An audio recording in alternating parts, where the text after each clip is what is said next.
I knew something was off the second we stepped into that hotel ballroom.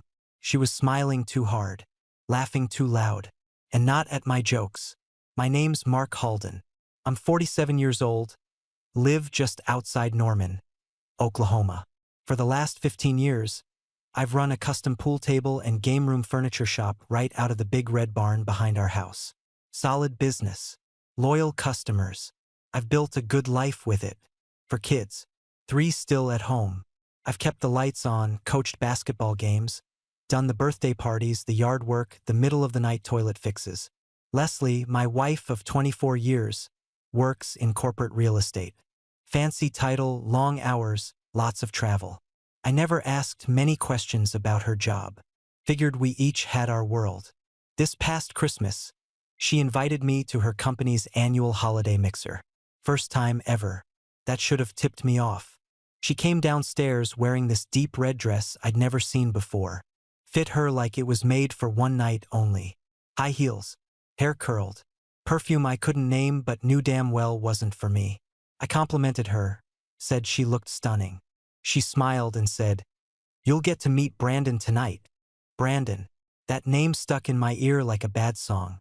Quick note, before we get into it, tell me where you're watching from. City or country, drop it in the comments. When we walked into that ballroom, Leslie beelined straight to a group of suits near the open bar. That's when I met Brandon. He looked like he stepped out of a boat catalog. Navy suit, tan skin, perfect white teeth. One of those handshakes that tries too hard. He grinned at me and said, "So you're the guy Leslie's always talking about." I raised my eyebrows. First I'm hearing of it. Leslie laughed like I was being charming. But I wasn't joking. I watched the way she leaned in when he talked. The way she touched his forearm when he cracked a joke. It wasn't overt, nothing you could point at in court, but I know my wife. And I sure as hell know when I'm the odd man out. They had this easy rhythm between them. Too easy. Like they'd done it before. I sipped my drink and smiled when people looked, but inside I was chewing glass. My gut twisted and tightened every time she looked at him. Later that night, when I saw them disappear, I already knew. I just didn't want to believe it yet. I stayed at the table for another 10 minutes, nursing a warm bourbon and pretending to care about a conversation 2 seats over about interest rates. At around 8:30, I checked my watch, stood up, and went looking for Leslie. We'd agreed not to stay too late. The twins had basketball practice at 7 sharp the next morning, and Matt needed help finishing up his trade school app. I figured we'd make our rounds, say goodbye, and be out of there by 9. She wasn't in the ballroom. I checked the side hallway near the coat room. Nothing. Bathrooms? Empty. I even stepped out onto the hotel's back terrace, thinking maybe she stepped out for air or a call. Nothing. That's when I noticed Brandon's seat. His gray designer jacket, the one with the sharp black buttons, had been hanging on the back earlier. Now it was gone. My stomach dropped. I scanned the crowd again, slower this time. Leslie wasn't anywhere. Neither was Brandon. I walked out front. The valet station had slowed down. I asked the guy at the podium if he'd seen a tall guy in a gray suit leave with a woman in a red dress. He nodded, barely looking up. "Yeah, about 20 minutes ago. Black Escalade." I nodded back like that made sense, then turned and walked to my truck. I didn't play music on the drive home. Didn't call her. Didn't text. Just gripped the steering wheel and let the silence squeeze me. My gut already knew, but some pathetic part of me still tried to come up with a story. Maybe she needed a ride to another party? Maybe she had too much to drink and asked Brandon for help? Bullshit. I parked in front of the workshop, turned off the engine, and sat there in the dark. An hour passed, then 2. Still no call. Nothing. At 4:15 in the damn morning, headlights swept across the driveway. I stood inside the workshop, lights off, watching through the side window. Her car wasn't there. It was that same black Escalade. She slipped out of the passenger side like a teenager sneaking in after curfew. She was still wearing the red dress. Her heels were in her hand. And over her shoulders? Brandon's blazer. She didn't look around. Just tiptoed across the yard like nobody'd notice. I opened the side door and stepped out as she reached for the back door key under the mat. "Lose your phone?" I asked. She jumped a little, then spun around like she didn't expect anyone to be awake. "Oh, Mark, I didn't want to wake you. Too late for that." She tried a casual tone, brushing her hair behind her ear. "We had to stop by the office. Leasing proposals came in late, and Brandon wanted my input. At 4 in the morning? Wearing his jacket." She shrugged like it was no big deal. "It got cold." I stepped closer. "You think I'm a F-king idiot?" Her eyes narrowed like I was the problem. "You're blowing this out of proportion. Then tell me where you really were." "I just told you." I looked at her, really looked at her. She didn't flinch. No guilt. No nerves. She wasn't scrambling or apologizing. She was stone cold calm. Like this wasn't the first time she'd done it. Like she'd already decided how to spin it, and I was just supposed to fall in line. I let out a short laugh and shook my head. "Go on inside. You've got practice waking the kids in 2 hours." She brushed past me without another word. I watched her walk up the steps, unlock the door, and disappear inside like nothing had happened. I stayed in the yard another 10 minutes, staring at the dark driveway where that Escalade had been. My hands were clenched so tight, my fingers had gone numb. I'd been suspicious before. Now, I knew. By Sunday morning, I wasn't angry anymore. I was clear. She left around 9 for Pilates like nothing was wrong. Like we hadn't stood in the backyard 3 nights ago lying to each other in the dark. I waited till she was off the street, then got to work. First thing I did was hit up Ace Hardware. Bought 4 heavy-duty deadbolts. Top-of-the-line, reinforced steel, anti-bump. Picked up a drill bit set, extra screws, a new lock for the workshop too, just to be safe. By 10:15, I had all the tools laid out on the front porch. Started with the main door, then the back, then the garage. Last one was the side door off the laundry room. No one questioned it. The kids were out.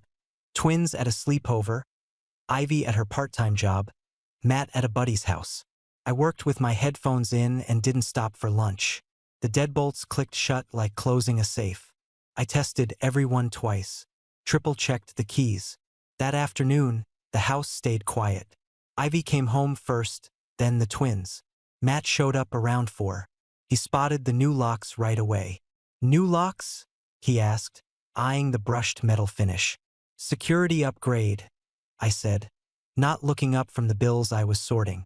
He stood there a second, then nodded. "All right," and walked off. He knew, but he didn't press.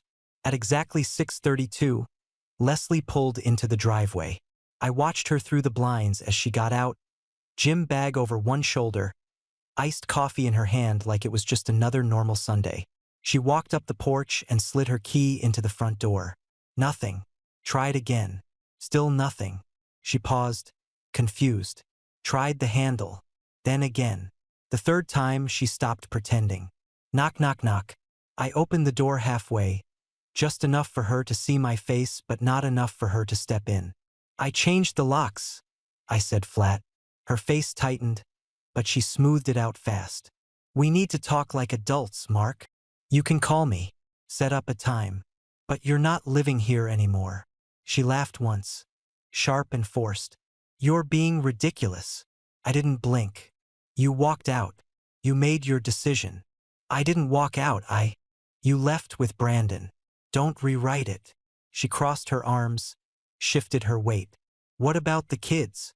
They're inside, wondering why their mom didn't come home Wednesday night." That one landed. Her mouth opened like she was about to speak, but nothing came out. Across the street, our neighbor Mrs. Dwyer was out front trimming her hedges with a pair of clippers that weren't even moving, just watching. Leslie glanced that way, then back at me. "We need to do this without causing a scene. Then stop standing on my porch." "Mark," she said, voice dropping low. "Don't do this. We need to think about the bigger picture. The kids need stability. And I gave them that. Still am. You left it in the back of a black SUV." Her nostrils flared. "You're not being fair. You haven't earned fair." She stared at me for a long second. Then her voice shifted, softer, more manipulative. "I made a mistake, all right? One night. It doesn't erase everything. I stepped out and pulled the door mostly shut behind me. One night doesn't come with a designer blazer, a 4 a.m. drop-off, and zero apology. Don't insult both of us. She looked down at the key still in her hand. Slowly, she curled her fingers around it and put it back in her purse. I'll call you, she said finally. Good, I said. And next time, don't bring coffee. You're not staying long enough to drink it. I shut the door and locked it from the inside. The deadbolt clicked louder than usual. The next day, right around noon, I heard a car door slam out front. I was in the workshop, sanding down a maple Q rack, trying to keep my hands busy. I looked up and saw Leslie striding up the walk in her office heels, face set like she was walking into a business meeting. She knocked once, sharp and fast. I wiped my hands on a towel, opened the door, and didn't move aside. We need to stop making this harder than it has to be, she said. No hello, no apology. I stared at her for a second, then stepped back just far enough so she couldn't accuse me of blocking the entry. You made it hard the night you left with Brandon.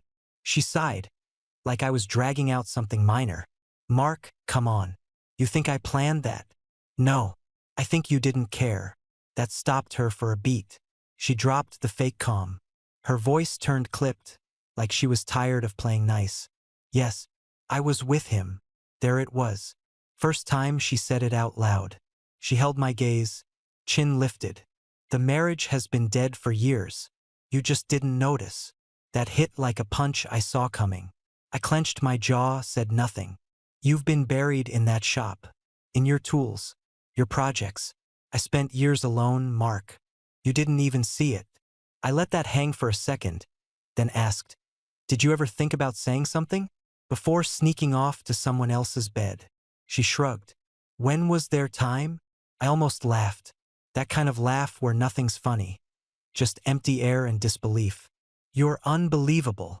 She folded her arms. I'm getting a lawyer. We're not doing this with locks and cold shoulders and dramatic scenes.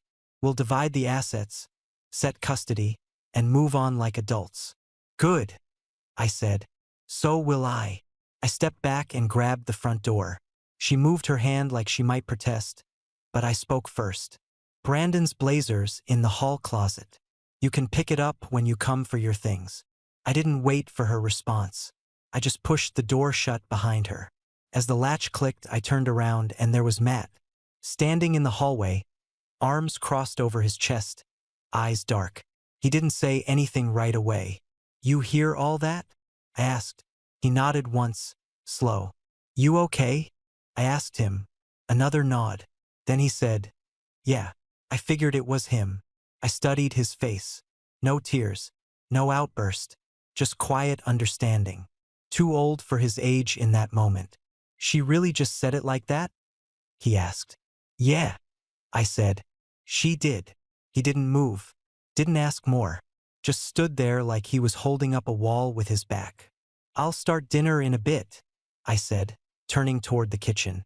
Matt didn't follow. He stayed in the hallway, still and silent, staring at the door his mom just walked through. Matt didn't say much after that day in the hallway.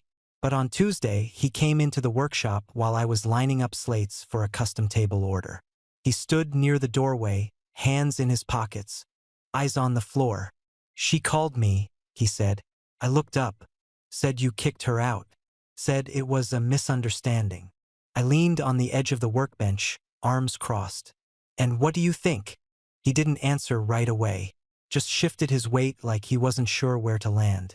I don't know, he said finally. I mean, she sounded real upset. I nodded. She should be. She lit the match and didn't expect the house to catch fire. Matt looked torn. I could see it all over his face. The kid still wanted to believe his mom had some version of the truth that made sense. So I told him everything. From the party to the valet to the blazer. Word for word. No guessing, no softening. Just the facts. Matt listened, arms folded, mouth set in a hard line. When I finished, he let out a breath.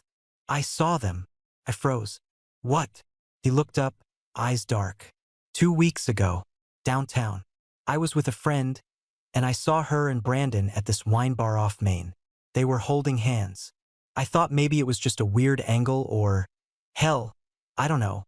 I convinced myself it wasn't what it looked like. Why didn't you say anything? He swallowed. I was hoping I was wrong. I didn't want to blow up the family over something I wasn't sure about. I walked around the bench and put a hand on his shoulder. That's not your job, Matt. You're not the guard dog in this house. That's mine.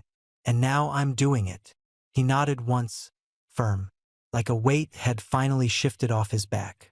The rest of that week felt like waiting for the other shoe to drop. And it did, loud and ugly.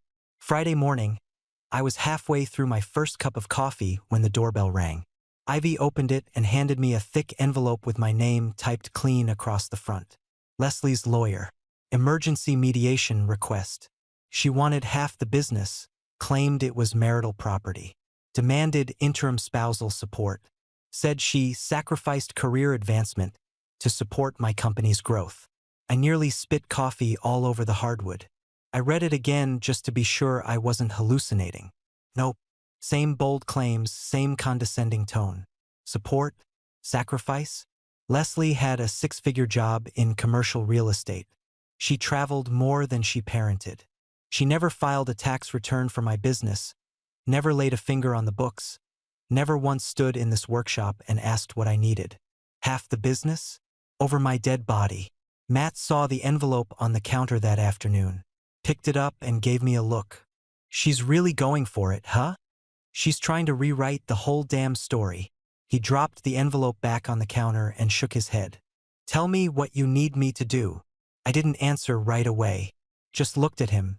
This 18-year-old kid who'd watched his family get turned upside down in less than a month and still stood taller than most grown men I know. You already did it, I said. You told the truth. Dennis came by the shop that Saturday, legal pad in hand, sleeves rolled up like he already knew this was going to get ugly. She's coming in hot, he said.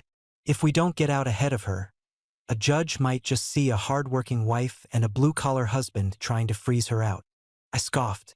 She's worked plenty, just not here. Doesn't matter, he said. We need numbers. I'm bringing in Rebecca. She's a forensic accountant. Best I've used.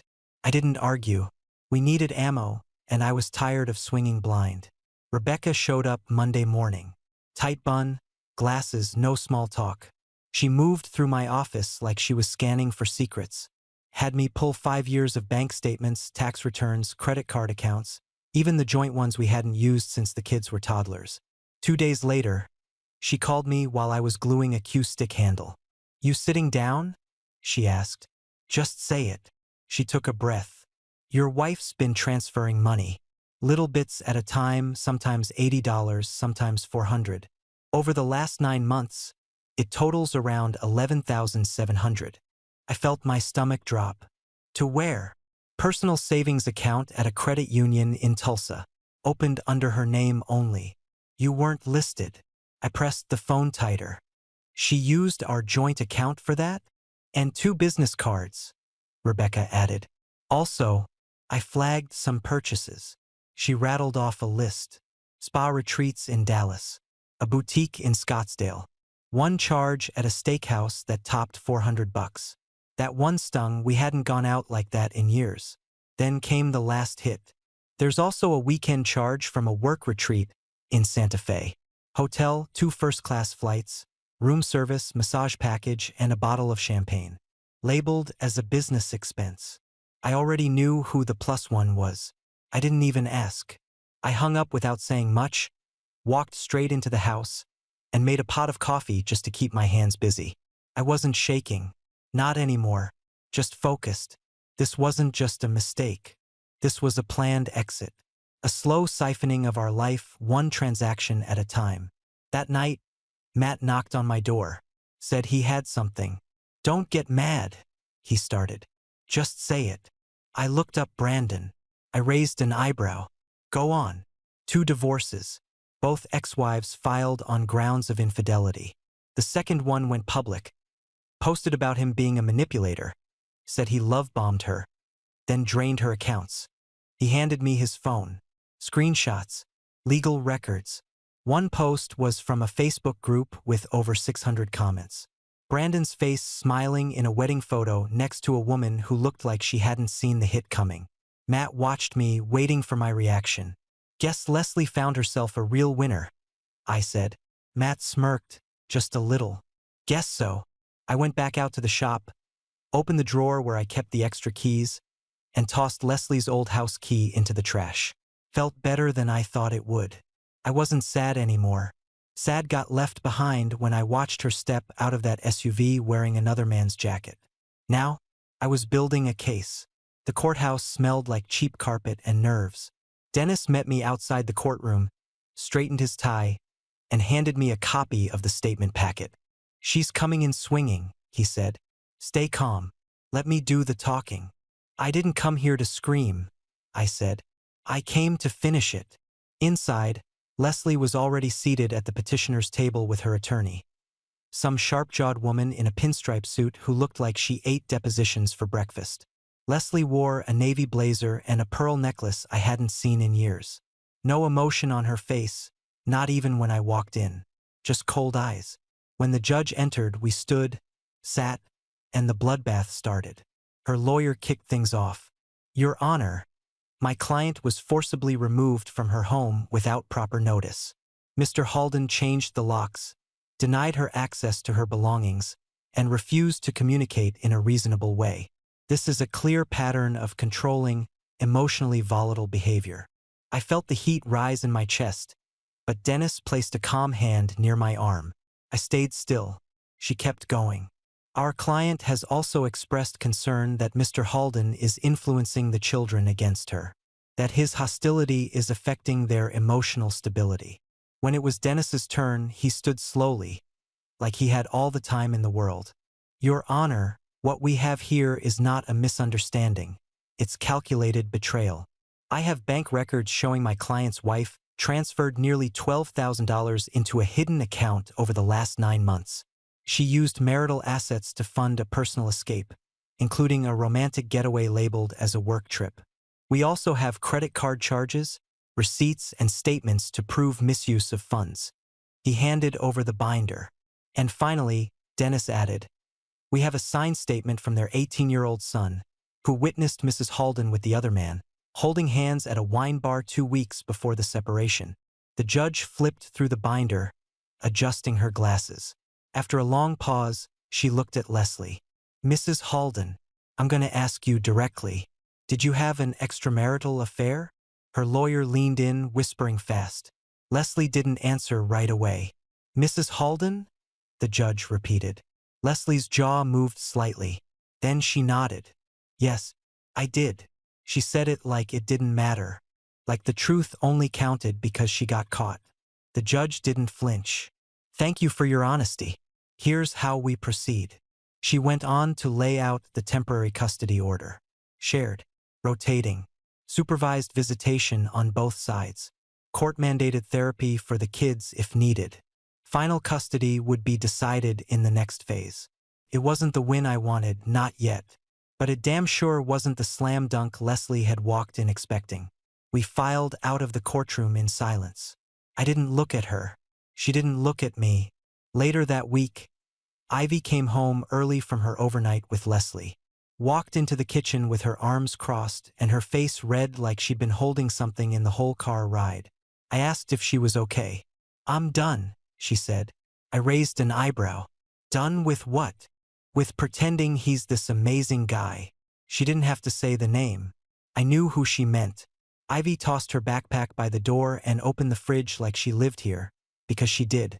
She kept pushing me to give Brandon a chance, she said, grabbing a soda. Told me I was being cold. I'm not cold. I'm just not blind. I leaned against the counter. You staying here for the rest of the week? She nodded. Unless you don't want me. Doors open, kiddo. That was the beginning. Ivy first. The rest were coming. Ivy settled back in fast, like she never left. A week later, the twins followed. They showed up with their duffel bags and one-word answers, and I didn't push. I just made sure there was dinner on the stove and clean sheets on their beds. When I finally asked what happened, Tyler spoke first. He's weird. Jason nodded. Like, fake nice. What's that mean? I asked. He gave us Beats headphones and a PlayStation gift card, Tyler said, then acted all hurt when we didn't say thank you like 5 times. Jason rolled his eyes. He talks like a commercial, then gets mad if you don't act like his biggest fan. He tried to high-five me after asking if I wanted to talk about puberty, Tyler added. I wanted to crawl out of my skin. I bit my cheek to keep from laughing. All right, that's enough. The twins weren't subtle. When they were done with something, they were done. And they were done with Leslie's new life. Matt stayed on the court-approved schedule, split time every other weekend, but I could tell he was just watching it unfold. A couple days in, he came home and leaned on the kitchen island like he had something he'd been chewing on too long. They're fighting. A lot. Who? I asked. Mom and Brandon. Non-stop. First it was about money. She wanted to go to Tahoe. He said it was too expensive. Then it was about her parents. She wanted to bring him to dinner. He said he wasn't ready for that kind of pressure. Matt shook his head. She yelled at him, told him she left everything for him. He just stared at her like he'd made a huge mistake. I didn't say anything. I didn't need to. It was already unraveling. Then came the punchline. 2 weeks later, Leslie texted Ivy to see if she'd come by for lunch. Ivy agreed, mostly out of guilt. When she came back that evening, she tossed her bag on the floor and said, "It's over." I looked up from the bills. What is? Brandon. He dumped her. Ivy opened the fridge and grabbed a Coke. Still talking. Left a note on the counter and blocked her number. Texted her this long paragraph before that saying it was all just too complicated. Whatever that means. I didn't say a word. She looked like hell, Ivy added. Like bad. Wine bottles on the counter. Makeup still on from the day before. Eyes swollen. She cried the whole time I was there. I set the envelope down and leaned against the sink. Ivy glanced at me. She kept saying she didn't know how it fell apart so fast. A silence stretched between us for a second. She say anything else? I asked. Ivy nodded. Yeah. She asked if you'd talk to her. Of course she did. Later that night, after the kids went to bed, Leslie called. I didn't answer the first time. Or the second. Third time I picked up. She was sobbing. I don't know what happened, she choked out. Everything was going fine and then he just bailed. He said it was too messy. Too much drama. I let her cry for a second, then cut in. You made your choice, Leslie. You don't get to walk it back just because he did. She went quiet, not even breathing on the line. I ended the call. She didn't call back. The final hearing felt more like a weather report than a war. Judge laid it all out flat. Dry voice, no room for debate. Leslie sat 2 rows ahead of me with her lawyer, pale and rigid, like someone holding a breath they couldn't afford to lose. She looked nothing like the woman in that red dress from the holiday party. Just a ghost now, hollowed out. Her lawyer tried to squeeze some sympathy out of the court. 24 years of marriage, Your Honor. Our client contributed to the household, supported his business by prioritizing childcare and emotional labor. Fairness should be taken into account. The judge didn't flinch. Just flipped through the files Dennis had organized like a machine, bank transfers, Rebecca's forensic report, Matt's statement, even Ivy's visitation log. All of it. She closed the folder. Based on the evidence and the financial discrepancies, I'm awarding Mr. Halden the family home, the business property, and primary physical custody of the minors. Legal custody remains joint, but physical custody is his. No alimony awarded. Petitioner will receive a lump sum payout from shared assets. That's all. Bang of the gavel. Done. Leslie didn't speak. She didn't make eye contact. Didn't cry. Just stood, adjusted her blazer, and walked out like she was heading back to the office. Her lawyer trailed behind, already talking settlement appeal strategy that nobody in the room was listening to. Later that afternoon, she came by with a cardboard box. I met her at the porch. I'll just grab a few things, she said. I nodded, stepped back, and let her move through the house like a stranger. Ivy was in the living room, earbuds in. The twins were out back, shooting hoops. Matt sat at the dining table doing paperwork for his trade school grant. No one said a word to her. She packed a few books, a pair of boots, 2 framed photos. Then she paused at the entryway like she wanted to say something. Instead, she just nodded once, barely noticeable, and walked out. That was it. Tulsa became her new address 2 weeks later. Some apartment complex near her office. She texted the kids once or twice that month. "A thinking of you here. A hope school's going well there." Ivy responded once. The twins didn't bother. Matt read the first message, then locked his phone. By the end of the year, the texts had turned into occasional calls. Birthdays, holidays, quarterly check-ins. The tone got thinner every time, like she was dialing out of guilt more than love. The kids could feel it. They stopped asking about her altogether. She was just gone. I didn't tell them to shut her out. Didn't poison the well. But they knew who got up at 6 a.m. to make breakfast, who drove them to practice, who stayed up to help with homework and sat in the bleachers on game nights. They knew who stuck around. 6 months later, the house felt quiet in a way I hadn't felt in years. Not empty, peaceful. No slammed doors. No fake laughter. No pretending. Matt got into the HVAC program at Central Tech, partial scholarship. Full ride if he keeps his grades up. First acceptance letter I've ever seen him actually smile over. Ivy started helping me with the books for the shop. Turns out she's got a sharp eye for invoices and late payers. She even color-coded the supply board without being asked. I never would have thought I'd enjoy sharing the office, but I do.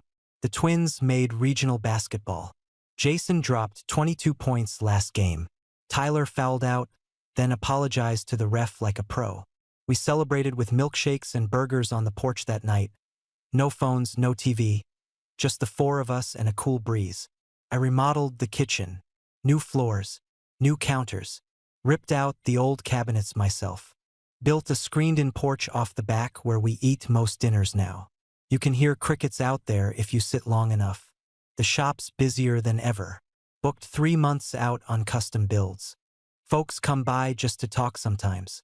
Word travels fast when you survive something like this. People trust a man who's been through the fire and came out clean. No one walks on eggshells anymore. We don't hide from hard conversations. We just live. People always say betrayal breaks you, that it hollows you out and leaves you afraid to trust again. They're wrong. Clears out the noise.